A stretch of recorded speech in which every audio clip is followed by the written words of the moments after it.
জানার ইচ্ছা, এই যে আজকে বাৎসরিক উরুস মাহফিল, ভক্তদের একটা মিলন মেলা হয়। আসলে এই মিলন মেলায় আমরা একটা বিশেষ দিনে একটা বিশেষ উদ্দেশ্যে আমরা একত্রিত হই। আসলে এই বাৎসরিক উরুস মোবারকের উদ্দেশ্য কি, মাহিত্য কি, যদি দয়া করে একটু বর্ণনা করতে।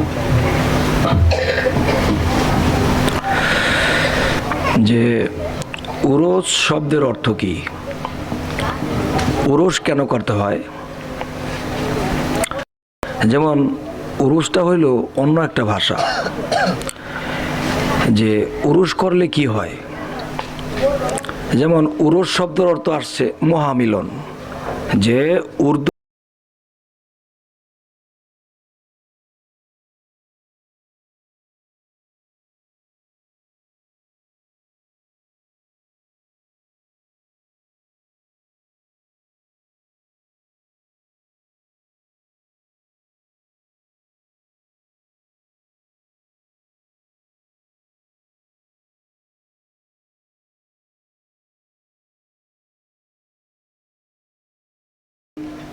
বলা হয় উরুস, উরুস মোবারক বলা হয়। এখন একজন আউলিয়া তিনি মহামিলন ঘটাইছেন আল্লাহর সাথে। এখন বছর শেষে একটা অনুষ্ঠান করতে হয়, অনেক টাকা ব্যয়বহুল করে আমাদের অনুষ্ঠান করতে হয়, জিকির করতে হয়, বা গায়ে খাটতে হয়, অর্থ দিয়ে খাটতে হয়। তো এটা আমাদের কি লাভ? এর মাহিত্য কি? এর মাহিত্য হলো, আল্লাহ বলছে, হে রাসূল, আপনার হাতে আমার হাত। তাহলে রাসূল বলছে বেলায়েতের যুগে নবী আর আসবে না, নবুয়ত খতম। ওলিয়া উলিয়াদের হাত আমি রাসূলের হাত, আর আমি রাসূলের হাতে আল্লাহর হাত। যদি এটা হয়, যদি কোনো আউলিয়া সাধনের দ্বারা মহামিলন ঘটাইছে, আল্লাহর সাথে মিশ্রিত হয়েছে, তখন সেই আত্মাটা মহাত্মা যা আল্লাহর সাথে মিশে আছে, তখন এই পৃথিবীতে দেখা গেছে চিটাগাঙে উরুস হবে বা সিলেটে উরুস হবে। আমরা শোনার পরে বা বিভিন্ন লোক বিভিন্ন জায়গা থেকে ছুটে আসে, উরুস পালন করে। উরুস পালন করলে কি হবে? মানুষের দেহ মরে, আত্মা মরে না। তখন এই দেহের ভিতরে যে আত্মাটা, এই আত্মাটা যখন মুক্তপ্রাপ্ত হয়েছে এবং আল্লাহর সাথে মিশছে, তখন সে মহাশক্তিশালী হয়েছে। তখন যেমন বড় পীর একটা কথা বলছে যে আল্লাহ আমাকে গাউসুল আজম নামে এমন এক শক্তি দান করছে যে পৃথিবীর এই প্রান্তে বসে আমি অপর প্রান্তে বসিয়া যদি কোনো ভক্ত বিপদগ্রস্ত হইয়া আমাকে স্মরণ করে, যে আল্লাহ আমার হাত এত লম্বা বানাইছে যে পৃথিবীর অপর প্রান্তেও একটা ভক্তকে আমি রক্ষা করতে পারি। তাহলে একজন আউলিয়া যখন আল্লাহর গুণে গুণান্বিত হয়, আল্লাহর সাথে মহামিলন ঘটে, তখন সে একজন মহাশক্তিশালী। তখন আমরা যখন তার মৃত্যুকালটা, আমরা যখন এই উরুস পালন করি, তখন সেই মহাত্মাটা এই উরুসে বিরাজমান থাকে আত্মরূপে, কিন্তু আমরা চর্মচোখে তা দেখতে পাই না। আত্মরূপে যখন বিরাজ করে, তখন আমরা চর্মচোখে দেখি না।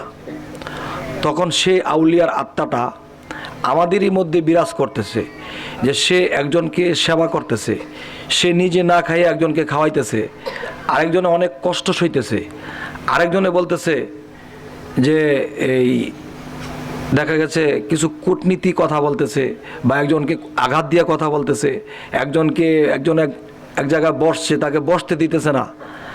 কেউ মানব সেবাতে আছে, কেউ এখানে দুর্নীতি চালাইতেছে। তখন এই জিনিসগুলো ওই মহাত্মা দেখতে পায়। তখন যদি কাউকে দেখে এমন এক ভক্ত, সে নিজে খাইবার চিন্তা করে না, নিজের মুখের খাবারটা অন্য কাউকে দিতেছে, ভাই শীত লাগতেছে নেন চাদরটা নেন, ভাই পিপাসা লাগছে পানি খাইবেন বসেন, দৌড়ে পানি এনে দিছে, সব মানুষের সেবায় সে নিয়োজিত। তখন সেই মহাত্মাটা দেখতে পায়, তখন দেখতেছে যে এই ব্যক্তিটা আমার এই উরুসটা এত সুন্দর করে, চোখের পানির সাথে এত প্রেম তার ভিতরে, যে সে আউলিয়ার কথা মনে করলে তার চোখ দিয়ে পানি আসে। তখন সে যখন মানব সেবা করতে থাকে, তখন এই জিনিসটা আউলিয়ার কুদরতি খাতা এটা উঠায় নেয় যে সে যদি কখনো মৃত্যুবরণ করে, তার আত্মাটা ঊর্ধ্বগমনে যাইতে গিয়ে যদি কোনো জায়গায় আটকা পড়ে, তখন সে যে আমার ঊর্ধ্বগমন পালন করছিল, আমার উরুস পালন করছিল, সে নিজের স্বার্থে চিন্তা করে নাই, নিজে খাওয়ার চিন্তা করে নাই, মানবের সেবা করছে, আমার এই উরুস পালন করছে, তখন সে যদি ঊর্ধ্বগমনে উঠতে গিয়ে যদি আটকা পড়ে বা কোনো জায়গায় আটকিয়া যায়, তখন সে মহাত্মা আসিয়া তারে ধাক্কা দিয়া ওঠাই দেয়। আল্লাহ কি নিজে এটা করে না? আল্লাহ কইছে আমি ওলিদের মাধ্যমে করি, আমি ওলিদের মাধ্যমে করি। এই জন্য কোরআনে আছে তোমরা উসিলা করো, উসিলা ছাড়া আমি কিছু করি না। তাহলে আমি যখন একজন আউলিয়ার এরকম সুন্দর মতো আমি পরিচালনা করছি, নিঃস্বার্থভাবে করছি, তখন আমার নামটা সে আউলিয়ার খাতাতে ওঠে। তখন সে, আমি যখন বিপদগামী হব একদিন, তখন সে আমার বিপদের সময় আমার সামনে আসবে, আমাকে উদ্ধার করবে। আর যারা নিজের চিন্তা করলো, মানব সেবা করলো না এবং এভাবে সেভাবে চললো, প্রেম নাই, তাদের দিকে তিনি ফিরেও তাকাবেন না। তারপরে আরও কিছু আয়াতে বলছে যে হে জগতের মানুষ, তোমরা আমার বন্ধুদেরকে কখনো মৃত ভাবিও না, আমার বন্ধুদের মৃত্যু নাই এবং তাদের ভয় নাই, তারা চিন্তিতও হবে না। এই কথাটা কোরআনে আসছে। তাহলে আল্লাহর বন্ধু যদি আমাকে হইতে হয়, তাহলে আল্লাহর বন্ধুর সংস্পর্শে আমাকে যাইতে হবে। যদি আল্লাহর বন্ধু আমাকে ভালোবাসে, তাহলে আল্লাহ আমাকে ভালোবাসবে। যদি আল্লাহর বন্ধু আমাকে ঘৃণা করে, তাহলে আল্লাহ আমাকে ঘৃণা করবে। এই জন্য মানুষে চেনা হোক অচেনা হোক, নিজের গুরুর দরবার হোক যেখানে হোক, যদি জানতে পায় এমুক জায়গায় এক আউলিয়ার মাজারে একটা উরুস হবে, তখন অনেক মানুষ দূর দূরান্ত থেকে ছুটে যায়। কেন যায়? এই লাভটুকু। যদি আমার কোনো কর্ম, আমার কোনো সেবা, আমার কোনো চরিত্র যদি ওখানে সে আউলিয়ার চোখে ভালো লাগে, তাহলে আমার ধাপ উপরে উঠবে, আমি আল্লাহর দিকে অগ্রসর হইতে পারবো। তাহলে আমাকে যে জিজ্ঞাসা করলো যে উরুসের মাহাত্ম্য কি, এটা করলে কি লাভ, আমি এই সম্বন্ধে বললাম। আমার উত্তরটা কি আপনাদের মন মতো হইল কি না? আচ্ছা যাক, আলহামদুলিল্লাহ। এই জন্য যে কোনো ওলি দরবারে উরুস করতে গিয়ে নিজের খাবার চিন্তা করব না, নিজের আরামের চিন্তা করব না, যে অন্য কিভাবে ভালো থাকে, অন্য কিভাবে আমার থেকে একটা সাহায্য পায়, এই চিন্তা করতে হবে।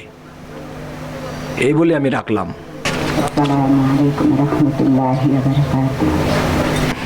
ওয়ালাইকুম আসসালাম ওয়া রাহমাতুল্লাহি ওয়া বারাকাতুহু। বাবা, আমি শুনি যে বিদায়ী হতে রাসূল বলছে যে আমার পরে আর কোনো নবীও আসবে না, আর আমি নিজে আল্লাহ, আমি আদমের জিম্মাদারি দাম। তো লোকে বলে যে বিদায়ী হতে রাসূল বিদায়ী হতে বলছে যে আমার পরে আর কোনো নবী আসবে না, আর আমার আল্লাহ নিজে জামিনদারি।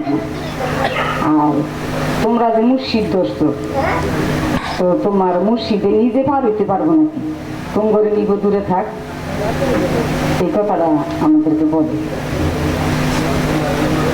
আসসালামু আলাইকুম। ওয়ালাইকুম আসসালাম। বোঝা গেছে যে মসজিদ ভক্তদেরকে কিভাবে পার করে, নাকি পার করার কোনো উছিলা অজুহাত বা কোনো পন্থা আছে কিনা, এই বিষয়টা একটু জানতে চেয়েছি। যাই হোক, যারা এই কথাগুলো বলে তারা ভিতরগত মুর্শিদের যে একটা জগৎ, তরিকতের যে একটা জগৎ, তারা বিশ্বাস করে না। এই জন্য এরকম বলে। মুর্শিদ কি পার হইতে পারবো? মুর্শিদের পার হওয়ার দরকার নাই তো। মুর্শিদ কে? মুর্শিদ কি মানুষ নাকি? মুর্শিদ তো মানুষ না। তাওহীদেরই মুর্শিদ আমার মুহাম্মদের নাম। তাওহীদেরই মুর্শিদ আমার মুহাম্মদের নাম যদি হয়, তাহলে পার হইতে গিয়া আল্লাহকে সুপারিশ কে করবে? মুহাম্মদ করবে না? তাহলে তাওহীদের মুর্শিদ কে? মুহাম্মদ না? আচ্ছা, এখন এই কথাগুলো যারা বলে তাদের ভিতরে একটু হিংসা রাখা বলে। কথার প্রশ্নের মধ্যেই তো বোঝা যায় যারা এগুলা বলে একটু হিংসা রাখা বলে, তাদের এই সম্বন্ধে জ্ঞান নাই। আচ্ছা, একটু আগে কিন্তু আমি বললাম যে সূরা কাহাফের 17 নম্বর আয়াত যদি আমি বলি, আল্লাহ বলতেছে যার মুর্শিদ নাই সে সুপথে নাই। ঠিক আছে, তাহলে এই কথার উত্তর যদি তাকে দেওয়া হয়, তার আর কোনো কথা থাকবো? কোরআনকে ওভারটেক করতে পারবে কেউ? আচ্ছা, তাহলে কিন্তু এই কথার উত্তর হয়ে গেছে। আর যারা এইসব জিজ্ঞাসা করে তারা নিজেও বোঝে নাই, আর এদেরকে যে জিজ্ঞাসা করছিল যে হে মুর্শিদ কি পার হইতে পারবো, মুর্শিদকে আল্লাহ কি বলছে, হে রাসূল আপনার হাতই আমার হাত। রাসূল বলছে মুর্শিদের হাত তো আমার হাত, তো তিনটা হাতে একটা হাত না? তাহলে এখানে কি আল্লাহ ছাড়া? মুর্শিদ কিন্তু খোদা না, খোদা থেকে জুদা না। তাহলে খোদা থেকে যদি জুদা না হয়, যেমন মুহাম্মদ সাল্লাল্লাহু আলাইহি সাল্লাম একটা লোহার টুকরা আগুনে দিয়ে দিছি, তখন লাল হয়েছে না? এখন মুহাম্মদ কোনটা আর লোহা কোনটা আর আগুন কোনটা? দুই মিলে একাকার। এরকম আল্লাহ বলছে যদি কেউ সাধনা করে তখন সেই মানুষটা যদি লোহার টুকরা হয়, তখন তার মধ্যে যখন আমি বিলীন হই, তাহলে আগুন আর লোহা দুই মিলে একাকার। তখন আল্লাহ যখন মানুষের মধ্যে বা উলিয়াদের মধ্যে বা রাসূলের মধ্যে বিলীন হয়, তার মধ্যে কোনো পার্থক্য থাকে না, দুই মিলে একাকার। ঠিক আছে, তাহলে যেই কথাগুলো মানুষে বলে, এক মূর্খতা, আরেক হলো তারা একটু হিংসা রেখে বলে যে তারা মুর্শিদ ধরছে। তো মুর্শিদ ধরছে কোরআনে বহু জায়গায় বলছে, তাহলে তারা বোঝা গেল কোরআন পড়ে নাই, তো এদের কথা আমাদের শোনার দরকারও নাই। তাকে বলবো এই আয়াতটা পড়ে দেখো, দেখো মুর্শিদ ধরার কথা কোরআনে বলছে। আর মুর্শিদ পার হইবে না কি হবে এই চিন্তা আমাদের না। আল্লাহ বলে দিছে হে রাসূল আপনার হাত আমার হাত। রাসূল বলছে মুর্শিদের হাত আমার হাত। তিনটা হাত যদি একটা হাত হয়, তো মুর্শিদে কোন দিক দেবো আমার চিন্তা নাই। তিন হাতে এক হাত, আল্লাহর হাত, তাই না? আর এই শিক্ষার কথাগুলো কিন্তু আমি বলে থাকি। আর যে কয়েকজনে বললো একই কথা, কিন্তু এই উত্তর হয়ে গেছে আমার। নতুন কিছু বলেন। আসসালামু আলাইকুম রাহমাতুল্লাহি ওয়া বারাকাতুহু। ওয়ালাইকুম আসসালাম। আমার প্রশ্নটা হলো বাজান, আমরা যে দুজন মিলে হাতে হাত দিয়ে চুম্বন করি, চুম্বন করার পর এক ব্যক্তি জিজ্ঞেস করলো হাতে ধরে কি বলা? আমি বললাম আমি জানি না। বাজান এটা যদি একটু জানতাম হাতে ধরে কি বলে।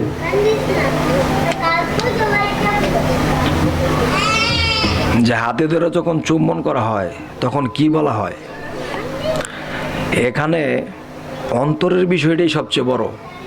আমি যাকে ভালোবাসি, যার প্রতি আমার ভক্তি এবং প্রেম আছে, আমি তাকে চুম্বন করছি আমার অন্তরের ভালোবাসা থেকে। এখানে কিছু বললেও কিছু হবে না, না বললেও কিছু সমস্যা নাই। কারণ আমি যে তাকে চুম্বন করছি, আমার ভক্তি আছে হৃদয় ভরা, আমার প্রেম আছে, বিশ্বাস আছে। এই ভয়, ভক্তি, প্রেম ও বিশ্বাস নিয়ে যখন আমি চুম্বন করছি, এখানে অন্তরেই জানতেছে আমি তাকে ভালোবাসি। এখানে কিছু বললেও কিছু হবে না, না বললেও কিছু দোষ নাই। কারণ আমার অন্তর জানে আমি তাকে ভালোবাসি। ভালো না বাসলে কেউ কাউকে চুম্বন করে? কারো প্রতি ভক্তি বিশ্বাস না থাকলে, তাহলে সেটা তোমার হৃদয়ে বান্ধা, হৃদয়ে গাথা। আমি মুখে কিছু বললেও আছে, না বললেও আছে। বিসমিল্লাহির রহমানির রহিম। আসসালামু আলাইকুম। ওয়ালাইকুম আসসালাম। বাবাজান, আমার একটা ছোট্ট বিষয় জানার প্রশ্ন, যে বাবা মার একটা বিষয় নিয়ে আমি আত্মা মুক্তির জন্য যে আমার মুর্শিদের লাইনে আমি আইসা একটু ভালো লাগছে। আমার মা বাবা আসে নাই, কিন্তু বুঝায় আসেও না। তাইলে বাবা মার পায়ের নিচে নাকি সন্তানের বেহেস। তাইলে আমার মা এত কষ্ট করে গর্ভ ধারণ করছে, মার গর্ভেতে দুনিয়াতে আমরা ভূমিষ্ঠ হয়েছি। মা এলে না আসে না, আমি আসছি।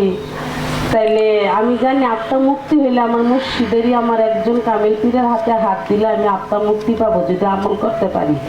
কিন্তু এদিকটা যে আবার কয় যে বাবা মার মনে কষ্ট দিলে কোনো আমলই কাজে আসিবে না। তাইলে এই বিষয়টা আমি একটু জানতে চাই বাবা। আবার এরা বিশ্বাস করে একটু বিপদে কেউ পড়লে কয় গান পছন্দ, মাজার পছন্দ না, আল্লাহর ওলিয়া উলিয়া পছন্দ, কিন্তু হাতে হাত দিতে রাজি না। এটার বিষয়ে একটু বললে আমি জানতে চাই।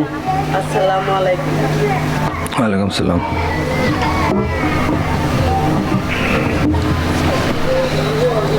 তাহলে আমি একটা ছোট গল্প বলি। গল্পটা হইল একটা 12 বৎসরের একটা সন্তান, ছেলেটা তার মাকে বলতেছে, মা একটা পীরের কাছে আমি মুরিদ হব। তখন মা বলতেছে, আরে বাবা, আমরা তোমাকে বড় করছি, লালন পালন করছি, আমাদের সেবা যত্ন করো, আমরাই তো পীর, আমরাই তো তোমাকে বড় পীর। বলেন এরকম? তখন ছেলেটা দেখতেছে, ছেলেটা যখন বলল যে মা আমি তো একটা কাজ শিখি, এই কাজটা তো আমাকে একটা ওস্তাদ শিখাইতেছে, আপনি তো শিখান নাই, তাহলে একটা কাজ শিখতে গেলে একটা ওস্তাদের দরকার। তখন মা বোঝে না, এই আমরাই বড় পীর, আমাদের সেবা করবি, তখন আর পীর ধরা লাগবো না। কোরআন কি এই কথা বলছে? বলে নাই। তাহলে এই ছেলেটা একদিন চলার পথে একটা পিতলের টুকরা পাইছে, এতটুকু একটা পিতলের টুকরা পাইছে। এই পিতলের টুকরাটা পাইয়া সে ভাবতেছে এটা কি পিতল না স্বর্ণ কে জানে। একটা জুয়েলারির দোকানে গেল, জুয়েলারির দোকানে গেল, তখন বলতেছে যে এটা বিক্রি করব। তখন তারা এটা জাস্টিফাই করে দেখে, তখন বললো যে আমি 1,10,000 টাকা দাম দেবো, এটা স্বর্ণ 1 নাম্বার। তখন বলতেছে যে না, আমি বিক্রি করব না। মানে তার যাচাই হলো এটা স্বর্ণ, আগে তো পিতল মনে করতো। অন্য দোকানে গেছে 5,000 টাকা বেশি বলছে। তখন বললো যে না, বিক্রি করব না, বাসায় চলে গেছে। বাসায় নিয়ে যখন মার কাছে দিছে, মা এটা একটা স্বর্ণ, এটা যত্নে রাখা দেন। তখন মা কতেছে, রাস্তাঘাটের থেকে কি টোকাই নিয়ে আইসো, পিতলের টুকরা টোকাই নিয়ে আইসো, দেখি রাস্তায় কি স্বর্ণ ফালায় রাখে। মা তো ফালাই দিছে, কিন্তু ওই দিক দিয়ে তো 1.5 লক্ষ টাকা দিতে চাইছে নাকি। তখন ছেলেটা কি করবে? মা বাবার কথাও তো মানতে হবে, এটা ভালো না, মা বাবার কথা শুনতে হবে না। আচ্ছা, এখন তার জ্ঞানে তো ধরে গেছে যে আরে এটা তো আমাকে টাকা দিতে চাইছে 1,10,000, 1,15,000, তাহলে আমার জ্ঞানে তো ধরতেছে আমি 1,00,000, 1.5 লাখ টাকা পাই দোকানে দিলে, আমার মা তো ফালাই দিল, মার কথাও তো শোনা ফরজ। আবার আমার জ্ঞান ছাড়া দিচ্ছে যে আমি এখন গেলে আমি 1,15,000 টাকা পাবো। এখন ছেলে কি করবে আপনারা বলতে পারবেন? এখন ছেলেটা কি করবে? মার কথা শুনবে না এই স্বর্ণটাকে সে রাখবে? আচ্ছা, তখন দেখলো মাকে যদি বোঝানো হয়, তখন মা বলবে, এই ছেলে তুই পাগল হয়ে গেছিস, আরো দূরে ফালাই দিতে পারে বা পানিতেও ফালাই দিতে পারে। তখন ছেলেটা কি করলো, এটাকে নিয়ে সে নিজে একটা সিন্ধুকের মধ্যে ভরে রাখছে। 2-4-5 বছর পর এই ছেলেরা মা বাবা নিয়ে যে থাকে, এমন এক গন্ডগোল হয়েছে, এমন এক জরিমানার মধ্যে পড়ছে যে বাড়ি হাতছাড়া হয়ে যায়। এই বাড়ি ছুটাইতে গিয়ে তাদের 2 লাখ টাকা লাগে। তখন এই 2 লাখ টাকা দিতে পারবে না, তারা গাঁটটি বস্তা বাঁধতেছে, বাইর হয়ে যাবে। তখন ছেলেটা বলতেছে, মা দাঁড়ান দাঁড়ান। তখন ওই ছেলেটাতে স্বর্ণটা রাখছিল যে মা চলেন আমার সাথে, এই স্বর্ণটা ফালাই দিয়েছিলেন না আপনি, দোকানের মধ্যে যখন গেছে 5 বছর পরে দাম বাড়ছে না এটা, তখন 2 লক্ষ টাকা দিল যে মা আপনি বাড়ি ছুড়াই নেন। কই কি রে বাবা, এটা তো আমি ফালাই দিয়েছিলাম। মা আপনি চিনেন নাই, আমি তো চিনছি, আমি এটাকে সযত্নে রাখছি, আজকে বিপদে কাজে লাগছে, ঠিক না? অনেক জায়গায় বাবা মাকে বলে, মা আমি এমুক জায়গায় মুরিদ হমুক, আরে আমরাই তো বড় পীর, আমগো সেবা কর, পীর ধরা লাগবো না। তাহলে তার মা কোরআনের জ্ঞান নাই, এজন্য বলছে। আর স্বর্ণ চিনার জ্ঞান থাকলে কি মেয়ের মা স্বর্ণ ফালাই দিত? তাহলে আমি যেহেতু চিনছি, আমি গোপনে রাখছি, কোনো একদিন এই স্বর্ণের মূল্যও বাড়বো এবং আকাশে চাঁদ উঠলে মানুষে দেখে, কয় না? তাহলে কিছু কিছু বিষয়ে যে বাবা মাকে বলে মুরিদ হও, মানে বাপ মা যদি না বুঝে, আমি তো বুঝছি, আমি কি করব? আমার এই মানব জীবন যদি শেষ হয়ে যায়, তখন আমার বাপ মা, যেমন হাসরের দিন আমার মা আমাকে চিনবে না, বাপ চিনবে না, ভাই আমাকে চিনবে না, আমার বোন আমাকে চিনবে না, কেউ কাউকে চিনবে না। সেদিন চিনবে কি? আমার রাসূল, তাহলে রাসূল যে আমাকে চিনবে, আজকে তো আমি রাসূলকে চিনতেছি না, বাবা মার কথায় আমি ব্রেক, এই বাপ মায় না করছে মুরিদ হইতে, মুরিদ হব না। তাহলে বাপ মার কথায় যে আমি রয়ে গেলাম, এখন কিন্তু আমি হাসরের দিন এই বাপ মা আমাকে চিনবে না। তাহলে যে চিনবো তাদের কথা আমি ব্রেক, আমি রাসূল পর্যন্ত পৌঁছাইলাম না। তাহলে বিষয়টা কি হইল,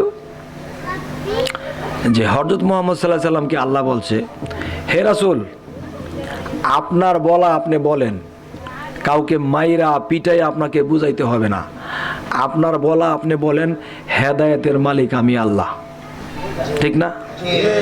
এখন এই ভক্তটা যে উত্তরটা চাইছে, মায় তো বুঝে না, মারে বুঝাই লাইনে আনতে, বাবারে বুঝাই আসে না, তখন আল্লাহ কি বলছে, যে তোমার বুঝানো তুমি মাথায় হাত বুলাইয়া বুঝাইছো, এরপরে যদি সে না বুঝে, আল্লাহ বলছে হেদায়েতের মালিক আমি যার জন্য হেদায়েত রাখি নাই সে হেদায়েত পাবে না, আর যার রাখছি সে পাবে।